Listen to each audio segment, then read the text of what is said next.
Nothing ends off a meal quite like a sweet dessert, but at this time of year, eating too many sugary treats can make us feel lethargic and generally unhealthy.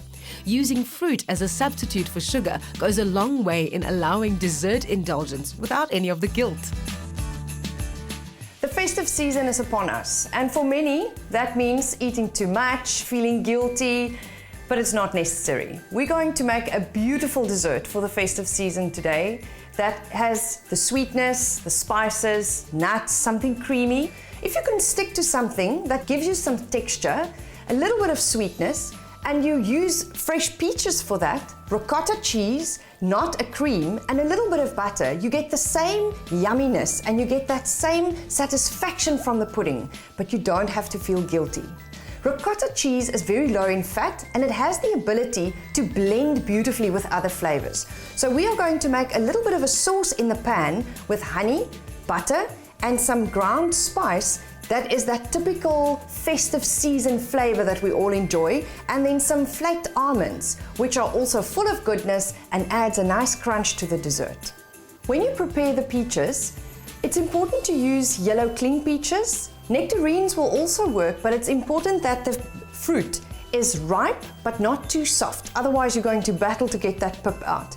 To do that, take a sharp vegetable knife and cut all along the side of the fruit so that you can put the two halves in your hand, twist them and take the one side out so that you show the pip on the other side, and then very carefully, also with a knife, loosen the pip all around, take a teaspoon and scoop the pip out so that you can then fry both sides in the pan. Naturally low in sodium and bursting with vitamins, minerals and fiber, peaches boost the nutritional value of any meal.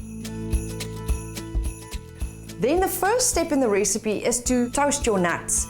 Start with that because you want that in a dry pan that's been heated before so that you can toast them nicely without having to add any oil, and there's no reason to heat an oven if you only have a small amount of nuts to fry. So once the nuts are toasted, take them out, put them in a bowl, and then you put your peaches cut side down onto the base of the pan. Just give them a few moments to brown a little bit, gives them nice color, and it adds to the sweetness of the dessert. If you're concerned that they're going to stick to the pan, put a little bit of the butter in. That will melt and move in underneath the peaches, and you can just keep frying them. Once they're nice and toasted, turn them over onto the other side, and then you add the rest of the ingredients. You're going to start with the honey. That will melt very quickly and form a beautiful sauce, and while that is stirred, you can add the spices, and then a little bit of lemon juice or orange juice. Even a little bit of liqueur would be very nice in this recipe.